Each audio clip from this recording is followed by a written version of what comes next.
അസ്സലാമു അലൈക്കും വറഹ്മത്തുള്ളാഹി വബറകാതുഹു. പല ആൾക്കാരും ചോദിക്കാറുണ്ട്, ചിലന്തി വല നമ്മള് എട്ടുകാലിനൊക്കെ തന്നെ പറയാം, ഈ വീടിന്റെ ഈ മൂലയിലും അവിടെയും ഇവിടെ ഒക്കെ ഇങ്ങനെ ദിവസമാണ് ചിലന്തി വല എന്ന സ്ഥലം, എട്ടുകാലി.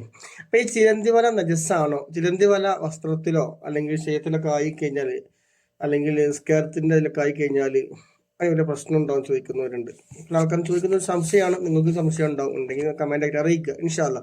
അപ്പൊ അതിന്റെ ഉത്തരം, ചിലന്തിവല എന്താണ്? നജസ്സല്ല, അത് ത്വാഹിർ തന്നെയാണ്, ശുദ്ധിയുള്ളതാണ് ചിലന്തിവല. അതാണ് അതിന്റെ പ്രബലമായ അഭിപ്രായം. ഷെയ്ഖ് സൈനുദ്ദീൻ മഖ്ദൂം റളിയല്ലാഹു അൻഹു എഴുതിയായിട്ട് കാണാം. ഇമാം സുബുക്കിയും അദ്റയിലും പറഞ്ഞിട്ടുണ്ട്, എന്ത്? ചിലന്തിവല ത്വാഹിറാണ്, ശുദ്ധിയാണ്.